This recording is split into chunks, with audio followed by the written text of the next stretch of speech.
primeiro ponto dessa aula é falar sobre a liberdade individual e os direitos civis. Não é segredo para ninguém que, com o regime militar, foi imposto o fim das liberdades individuais e dos direitos civis. Mas você sabe exatamente o que significa isso? Os militares no poder buscaram combater qualquer tipo de contestação ao regime. E para isso eles não tinham limites éticos, morais ou jurídicos para perseguir e punir quem eles julgavam subversivos, ou seja, as pessoas contrárias ao regime. Com isso, principalmente a partir de 1968, o Estado brasileiro se tornou um Estado que perseguia e punia baseado em censura, vigilância, tortura, prisões arbitrárias, assassinatos. Foi isso que nós nos tornamos com o governo militar. Então, jovem, entenda uma coisa: o seu direito de se reunir com seus amigos, de conversar sobre qualquer assunto, de ir aonde você quiser, na hora que você quiser, isso simplesmente não existia naquela época. Os direitos civis que deveriam garantir a integridade da sua casa, do seu corpo, do seu direito de ir e vir, eles simplesmente não existiam, eles foram ignorados. Essa foi uma das coisas mais marcantes do período militar no Brasil. A sua liberdade não existia mais. O segundo ponto que a gente precisa falar é sobre a tortura. Você sabe o que é tortura? Com certeza você já viu cenas de violência policial na internet, nos jornais, até pessoalmente. Infelizmente, isso é uma realidade da nossa sociedade e revolta a todos. Mas a tortura é algo muito maior.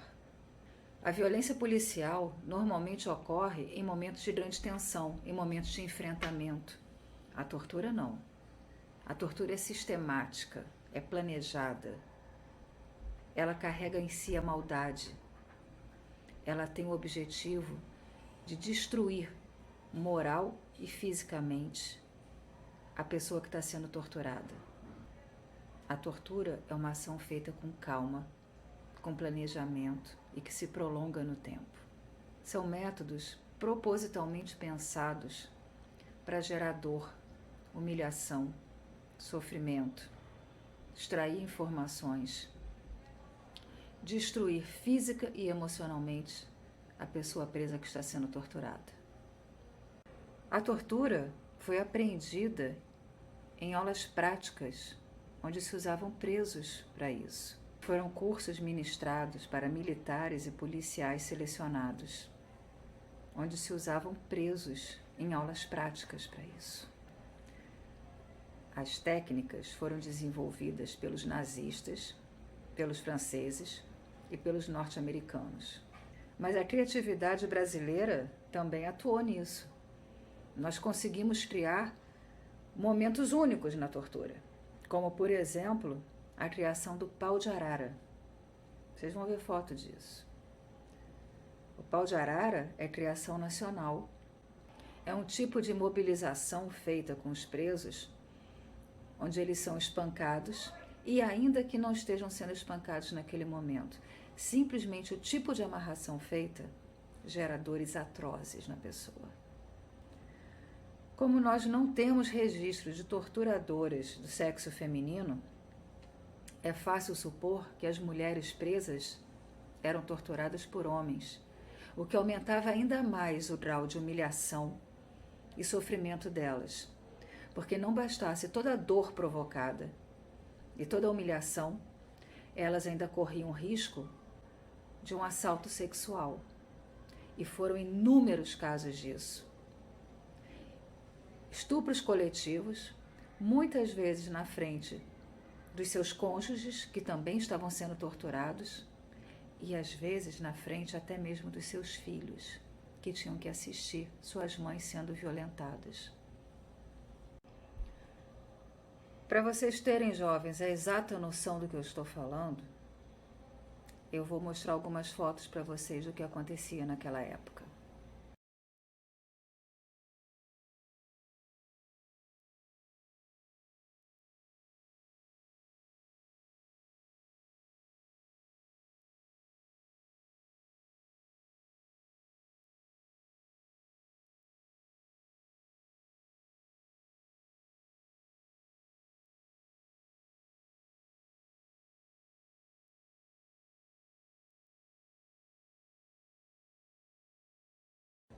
Vocês estão vendo aí uma máquina que dava choque elétrico nos presos. Esses fios eram encostados em locais sensíveis: mamilo, vagina, ânus, gengiva, de homens e mulheres. Esses choques provocavam muita dor, queimaduras. Os presos perdiam o controle sobre a urina, sobre as fezes, tinham convulsões. Em alguns casos, eles tinham até paradas cardíacas. E sabe o que acontecia? Eles eram reanimados e voltavam a ser torturados.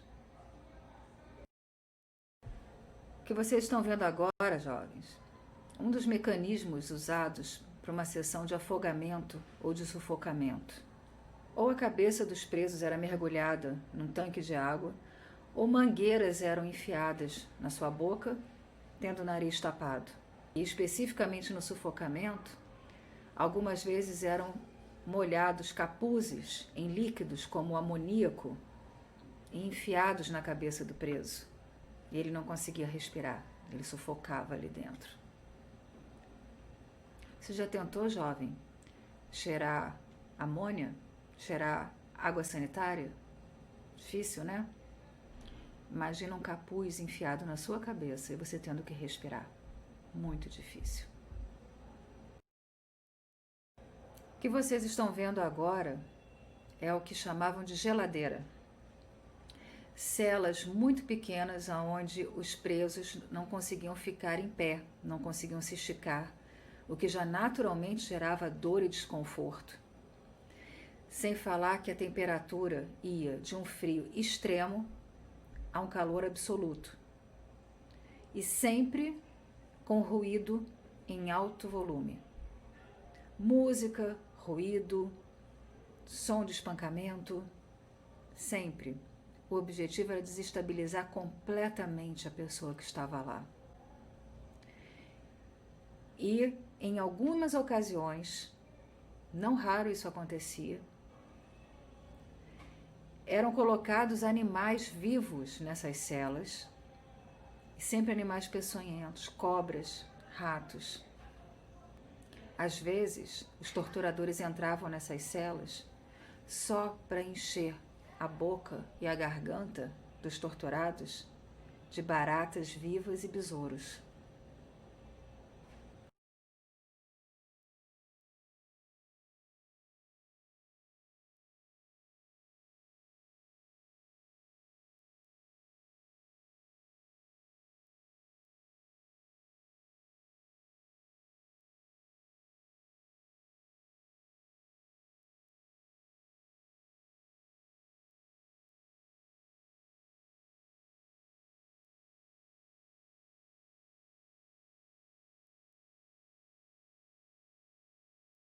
Em uma sessão de espancamento, um dos golpes mais comuns era um telefone. Você bate com as duas mãos nas orelhas. Isso pode causar rompimento do tímpano, surdez permanente, desorientação, dor. Os torturadores também primavam por socos e pontapés, principalmente em áreas sensíveis. Barriga, costas, seios. E quando não havia a intenção de preservar a face do torturado, porque já tinha sido resolvido que ele seria morto, no rosto também, a ponto deles saírem totalmente desfigurados. Às vezes, a sessão de espancamento era tão forte que os presos perdiam até o globo ocular.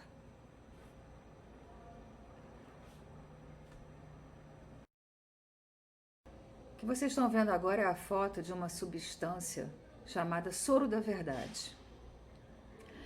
Era ministrado nos presos em doses aleatórias e cavalares, com o objetivo de baixar a resistência deles e, supostamente, eles falarem a verdade.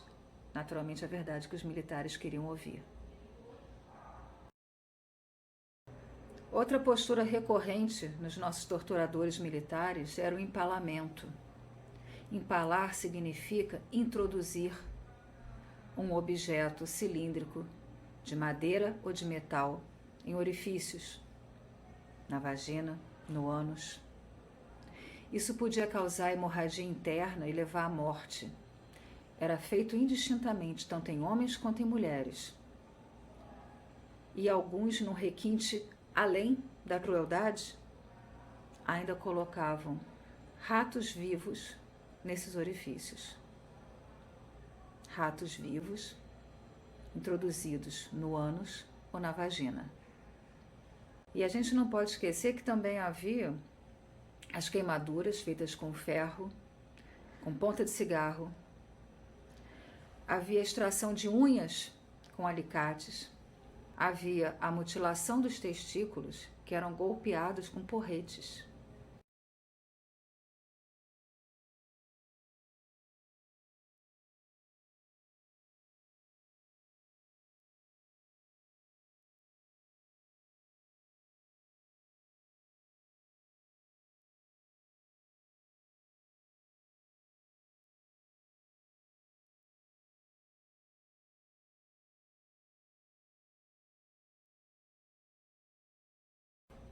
O estupro coletivo, conforme eu já disse, era uma situação corriqueira. Homens eram estuprados, mas as mulheres, via de regra, eram estupradas. E normalmente estupros coletivos. Ou vários homens a penetrando, ou vários assistindo enquanto um fazia. Fora a questão já mencionada do empalamento. Não há como saber ao certo quantos brasileiros foram vítimas do regime militar. O relatório Brasil Nunca Mais fala em 1918 presos, torturados, e 464 ainda desaparecidos. Só que o número é muito maior, é imensurável. Foi encontrado num cemitério em São Paulo, cemitério de Perus, uma vala coletiva com 1.049 sacos com ossadas humanas, sem identificação. A única coisa era um T de terrorista, que era como os militares chamavam os brasileiros que se opunham a esse regime que vocês estão começando a conhecer. As Forças Armadas até hoje se calam sobre isso.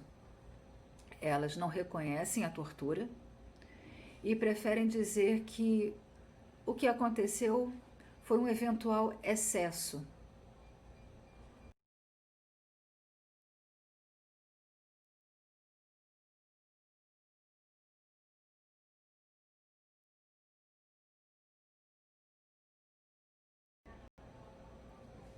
Vamos falar sobre a censura no período militar. Vocês têm ideia do que foi a censura no período militar? É muito mais do que não tocar no rádio funk proibidão ou a música que tem um palavrão no meio. Os órgãos de comunicação e as produções culturais eram duramente vigiados para que nenhuma informação ou nenhuma opinião contrária ao governo chegasse à população. Essa censura era totalmente subjetiva e dependia exclusivamente do ponto de vista do censor. Com isso, pessoas aleatórias, e sabe-se lá com que formação, diziam o que você poderia ou não ouvir, assistir, participar, ler, dependendo do quanto achasse ofensivo ou não ao ideal do regime. A desculpa era que tinham que ser mantidas as tradições brasileiras, mas a gente sabe que isso é balela, né? Na verdade, o grande ideal disso era evitar qualquer pensamento crítico, porque seres pensantes contestam, e seres que contestam não podem aceitar o que está acontecendo. Era relativamente comum que jornais que já estavam com a sua pauta toda pronta para serem impressos para o dia seguinte sofressem censura na última hora. Os censores iam às redações e olhavam item por item do que seria publicado. Então era normal que páginas que já estivessem prontas para serem rodadas, de repente perdessem todo o conteúdo. Mas a censura proibia que os jornais rodassem com páginas vazias. Ia ficar muito evidente que houve censura ali. Então os jornais contornavam essas situações com criatividade e uma certa dose de deboche. Mesmo que estivesse um sol maravilhoso lá fora, era noticiado tempestade no horizonte, o tempo fechou por aqui. Ou substituíam com receitas de doces, poemas.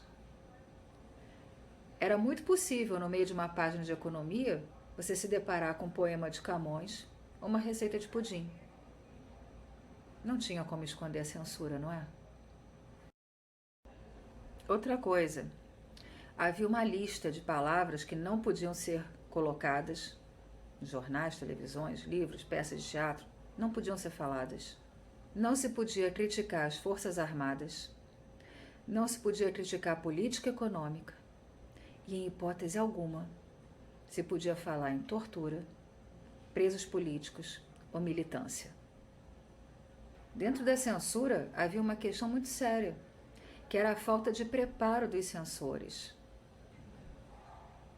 Eram gente de outras áreas deslocadas para a função, com formação deficitária, poderiam entender muito do serviço deles, mas não necessariamente entendiam de artes, de literatura, de música, de jornalismo.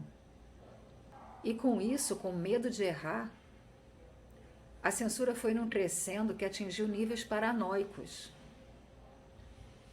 limitando tudo que passava pela frente, com medo de deixar passar alguma coisa que fosse realmente de conteúdo subversivo. Para vocês terem noção, jovem, do ridículo da coisa, até a coluna de xadrez do jornal foi censurada, porque os militares acharam que ali estavam sendo mandadas mensagens em código. Os objetivos da censura eram dois: manter a moralidade e combater a subversão. Às vezes os cortes eram tão grandes e tão aleatórios que a obra se perdia. Ficava um livro, uma peça, uma música, sem pé nem cabeça. Mas uma coisa vocês precisam saber, jovens. Os nossos artistas não desistiam, não. E muitas vezes eles conseguiam driblar a censura com criatividade e inteligência. Tem vários exemplos disso, mas eu vou contar para vocês a história da música Cálice, de Gilberto Gil e Chico Buarque. A primeira estrofe da música fala: Pai, afasta de mim esse cálice de vinho tinto de sangue. Isso é uma passagem bíblica. Ela vem de: Pai, se queres, afasta de mim esse cálice. Marcos 14:36. Com uma pequena alteração, parece que na verdade tem um cunho católico, mas na verdade é uma crítica intensa ao regime. O cálice, na verdade, é cálice. Então, quando Chico diz: Pai, afasta de mim esse cálice,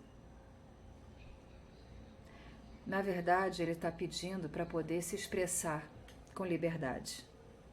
E aí ele continua o jogo de palavras, e onde diz que o cálice é manchado pelo vinho tinto de sangue, obviamente ele se refere ao sangue derramado ao longo da ditadura. Na segunda parte ele fala: como beber dessa bebida amarga, tragar a dor, engolir a labuta. O que ele quer dizer é como aguentar a dor e prosseguir. Como viver nesse regime militar. Então, Chico e Gil se indagam sobre a própria força que tem de sobreviver a esse período de trevas. Lembram do vinho tinto de sangue? É a bebida amarga que é difícil de engolir. Um outro exemplo bacana é a música O Bêbado e o Equilibrista, de Aldir Blanc e João Bosco, gravada por Elis Regina em 1979. Essa música se tornou um hino da anistia. Ela se tornou a voz da população pedindo a volta dos exilados. Quando a música fala choram Marias e Clarices, na verdade representam Marias e Clarices todas as mães, filhas, esposas, mulheres, todas as famílias do Brasil que de alguma forma perderam alguém ao longo da ditadura. Mas especificamente Maria e Clarice se refere à esposa do operário Manuel Fiel Filho, que foi morto pela ditadura, acusado de subversivo, e na verdade o único crime que ele cometeu foi estar lendo um jornal chamado A Folha Operária. E se refere também à esposa do jornalista Vladimir Herzog, que num caso sem precedentes foi encontrado suicidado, morto na sua cela, enforcado de joelhos. Queria dizer a vocês que isso é impossível acontecer. O instinto humano simplesmente não permite. Chega a um ponto que ele se sobrepõe. O instinto de sobrevivência se sobrepõe a qualquer outro instinto humano. Ninguém consegue se enforcar de joelhos.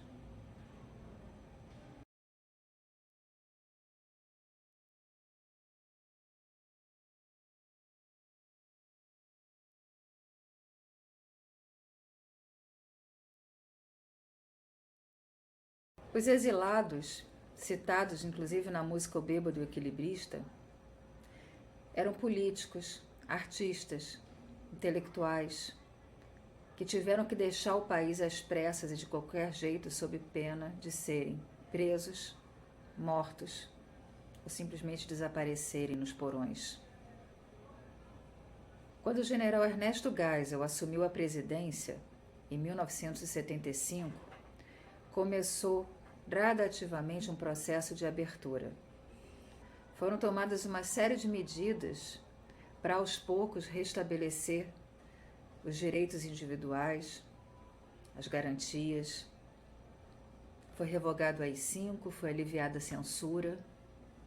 Em 1979, já no governo do general João Figueiredo, o último presidente militar que tivemos nesse período da ditadura, foi assinada, enfim, a Lei da Anistia. Outro marco importante foi em 1985, quando houve a eleição, ainda que por via indireta, do primeiro presidente civil. E o auge foi em 1988, com a promulgação da nova Constituição, que é a que vigora até hoje e que é chamada de Constituição Cidadã. E dentro desse tópico do exílio e da reabertura, vamos falar da anistia. O movimento pela anistia começou com a advogada Terezinha Zerbini, em 1975. O seu marido era um militar que foi obrigado a ir para a reserva por discordar do golpe militar. Terezinha então criou o movimento feminino pela anistia. Outro momento importante foi em 1978, quando foi criado o Comitê Brasileiro pela Anistia. A partir daí, várias mobilizações pelo país, várias situações de protesto, sendo a mais marcante delas um jogo entre Corinthians e Santos no Morumbi, onde a torcida do Corinthians abriu uma bandeira gigante na arquibancada. E nessa bandeira era pedido anistia ampla, geral e irrestrita. E o jogo estava sendo televisionado. Isso ecoou no país inteiro. A pressão se tornou tamanha que, enfim, foi encaminhado ao general Figueiredo um projeto de lei. Os cálculos diziam em 7.000 Exilados, 7.000 brasileiros proibidos de pisar na sua pátria e mais de 800 presos políticos. A lei foi assinada pelo general Figueiredo e finalmente essas pessoas puderam retornar, reencontrar suas famílias, voltar para o seu país. Mas não pensem, nem por um momento, que foi um ato de bondade ou generosidade dos militares assinar a lei da anistia. Muito mais preocupados do que com a vinda desses exilados, eles estavam em anistiar, passar uma borracha no histórico dos militares torturadores, assassinos, que cometeram graves violações aos direitos humanos. Com a assinatura da lei, estava tudo zerado. Podiam voltar os subversivos e, ao mesmo tempo, os militares não poderiam ser punidos pelos crimes cometidos ao longo do período militar. Outro ponto interessante é que os militares admitiram o pluripartidarismo. Antes só haviam 2 partidos, Arena e MDB. A Arena apoiava o governo e o MDB era uma suposta oposição. A Arena virou o PDS, o MDB virou o PMDB e surgiram outros partidos, como por exemplo o PT. A ideia dos militares era fragmentar a resistência. Vários partidos, várias opiniões divergentes. Os opositores ficariam diluídos. Para a surpresa dos militares, não foi isso que aconteceu. O PT, quando surgiu, mobilizou toda a classe trabalhadora e fortaleceu a esquerda dissidente e se tornou a grande força motriz da campanha das diretas já, que pedia eleições diretas para presidente. Já havia um presidente civil, mas ele foi eleito indiretamente. A campanha dizia respeito ao voto popular. O que temos hoje, você ir à urna e votar em quem você quer que te represente. Esse movimento Diretas Já surgiu de uma emenda constitucional proposta pelo político Dante de Oliveira. A emenda leva o nome dele, é de 1983, onde ele pediu uma mudança na Constituição permitindo o voto direto. E com isso, foi a plenário, foi votada, não passou a emenda, não houve essa mudança na Constituição, mas houve a mobilização do povo. E com isso começou oficialmente o movimento Diretas Já. Esse movimento levou às ruas milhares de pessoas, de artistas, mobilizou o país inteiro. As eleições diretas só aconteceram em 1989, após a promulgação da nova Constituição, em 1988. Nela foram eleitos Tancredo Neves como presidente e José Sarney. Tancredo Neves faleceu antes de tomar posse. Então, na verdade, quem assumiu a presidência foi José Sarney. Sobre a Constituição, ela foi promulgada em 1988. É a Constituição que vigora até hoje. E nela, as garantias fundamentais, os direitos civis, se tornaram cláusulas pétreas. Vocês sabem o que é isso? Cláusulas pétreas? Ao contrário do que dizem, cláusulas pétreas não são as que não podem ser mudadas. Elas podem ser mudadas, sim. O que elas não podem é nunca mais deixar de fazer parte das futuras constituições. Por isso elas são chamadas pétreas, de pedra. Elas estão firmadas no nosso Estado democrático de direito.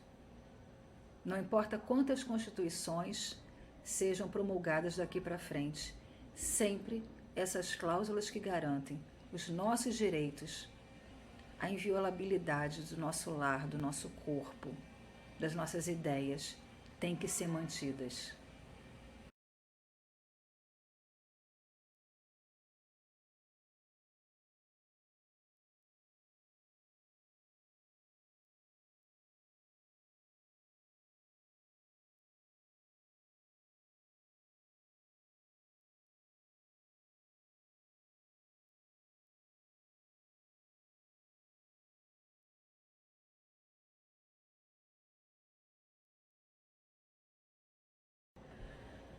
Agora, jovens, eu faço uma pergunta a vocês.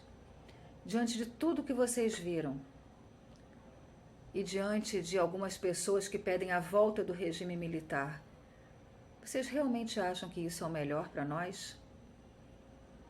Individualmente e para o país? Pensem nisso com carinho. Pensem nisso antes de irem para as redes sociais, tirar foto, fazendo arminha com a mão. E eu deixo a vocês a mensagem, uma frase de Victor Hugo. A água que não corre forma um pântano. A mente que não pensa forma um idiota.